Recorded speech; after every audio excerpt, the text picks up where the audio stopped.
বন্ধুরা, আমাদের আশেপাশে অনেক গাছ আছে, কিন্তু কিছু কিছু গাছ এমন আছে যেগুলো শুধু সৌন্দর্যের জন্য নয়, ধর্মীয় এবং আধ্যাত্মিক দিক থেকেও অত্যন্ত গুরুত্বপূর্ণ। তাই এই গাছগুলির মধ্যে একটি হলো জবা ফুলের গাছ। অনেকেই বাড়ির উঠানে বা টবে জবা গাছ লাগান, কিন্তু আপনি কি জানেন এই সাধারণ দেখতে ফুলটির সঙ্গে জড়িয়ে আছে অসংখ্য ধর্মীয় বিশ্বাস, শাস্ত্রের কথা অনুযায়ী এবং কিছু আশ্চর্য টোটকা। শুধু তাই নয়, হিন্দু ধর্মে এই ফুলগুলি বিশেষভাবে প্রিয়। যেমন কালী পূজার মধ্যে এই ফুলটিকে অত্যন্ত প্রয়োজনীয় হিসাবে ব্যবহার করা হয়। শুধু তাই নয়, লক্ষ্মী পূজার কাছেও এই ফুলটি অত্যন্ত প্রয়োজনীয়। অনেক মানুষই বিশ্বাস করেন যে বাড়িতে জবা ফুলের গাছ থাকে সেই বাড়িতে সৌভাগ্য, শান্তি এবং সমৃদ্ধি আসে।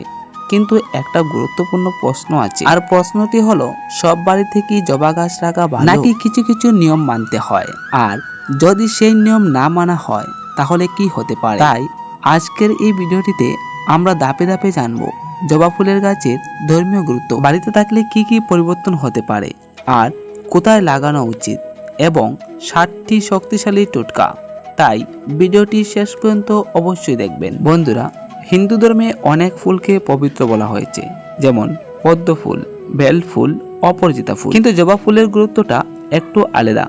বিশেষ করে লাল জবা ফুলকে শক্তির প্রতীক মনে করা হয়। অনেক পুরাণে বলা হয়েছে লাল রং শক্তি আর সাহস এবং দেবীরও প্রতীক। এই কারণে কালী পুজোয় লাল জবা ফুলের সবচেয়ে বেশি ব্যবহার করা হয়। অনেক মন্দিরে প্রতিদিন সকালে দেবীর চরণে জবা ফুল অর্পণ করা হয়। বিশ্বাস করা হয় যে ব্যক্তি ভক্তি সহকারে দেবীর কাছে ফুল অর্পণ করেন তার জীবনের সকল বাধা এবং দুঃখ দূর হয়ে যায়। শুধু তাই নয়, অনেক জ্যোতিষী বলেন জবা ফুলের মধ্যে একটি পবিত্র শক্তি থাকে। এই কারণেই অনেক বাড়িতে এই গাছ লাগানো হয়। বন্ধুরা, এবার আমরা কথা বলবো বাড়িতে জবা ফুলের গাছ থাকলে কি। এবার আসি আমরা মূল প্রশ্নে। ধর্মীয় বিশ্বাস অনুযায়ী কয়েকটি গুরুত্বপূর্ণ পরিবর্তন দেখা যায়। অনেকেই বলেন জবা ফুলের গাছ বাড়ির আশেপাশের পরিবেশকে পবিত্র করে। এই গাছ থাকলে নেগেটিভ শক্তি ধীরে ধীরে দূরে সরে যায়। অনেক মানুষ নিজের অভিজ্ঞতা থেকে বলছেন জবা গাছ লাগানোর পরে বাড়ির পরিবেশ অনেক শান্ত হয়ে যায়। এবার দ্বিতীয়টি হলো অর্থনৈতিক উন্নতি। শাস্ত্র অনুযায়ী ধন সম্পত্তির দেবী হলেন লক্ষ্মী দেবী। বিশ্বাস করা হয় যদি শুক্রবার সকালে জবা ফুল দিয়ে মা লক্ষ্মীর পূজা করা হয় তাহলে ধীরে ধীরে অর্থনৈতিকের অবস্থাটা একটু উন্নত হয়। বন্ধুরা, এবার আসি আমরা তৃতীয় মূল বাণীটি কি। আর তৃতীয় মূল বাণীটি হলো, যে বাড়িতে জবা ফুল থাকে সেখানে পরিবারের মধ্যে ভালোবাসা ও শান্তি বজায় থাকে। আর এমনটা অনেকেই বিশ্বাস করে। এবার কথা হলো, জবা গাছ কোথায় লাগানো উচিত।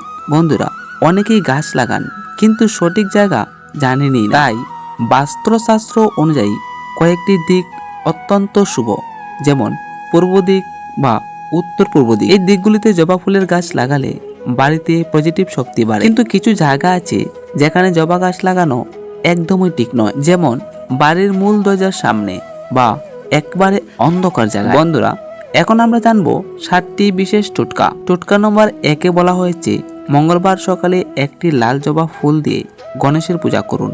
বিশ্বাস করা হয় এতে জীবনের বাধা দূর হয়। টোটকা নম্বর 2, শুক্রবার সকালে জবা ফুল দিয়ে লক্ষ্মীর পূজা করুন। এবং টোটকা নম্বর 3-এ বলা হয়েছে শনিবার সন্ধ্যায় জবা ফুল দিয়ে প্রদীপ জ্বালালে খারাপ শক্তি দূর হয়। টোটকা নম্বর 4-এ বলা হয়েছে পরীক্ষা বা গুরুত্বপূর্ণ কাজে যাওয়ার আগে একটি জবা ফুল দেবতার কাছে অর্পণ করুন। বন্ধুরা, এবার হলো টোটকা নম্বর 5। আর টোটকা নম্বর 5-এ বলা হয়েছে যদি বাড়িতে অশান্তি থাকে তাহলে জবা ফুল দিয়ে প্রতিদিন পূজা করুন। টোটকা নম্বর 6-তে বলা হয়েছে রাতে জবা ফুল মাথার কাছে রেখে ঘুমালে খারাপ স্বপ্ন কম হয়, এমন বিশ্বাস আছে। বন্ধুরা, সবশেষে টোটকা নম্বর 7-এ বলা হয়েছে প্রতিদিন সকালে গাছে জল দিন এবং প্রণাম করুন। বন্ধুরা, ভিডিওটি আর লম্বা না করে এখানে শেষ করছি। তাই আপনি যদি শেষ পর্যন্ত দেখে থাকেন তাহলে চ্যানেলটিকে সাবস্ক্রাইব করে আর ভিডিওটিতে লাইক করে আর কমেন্টে বলুন জয় মা লক্ষ্মী।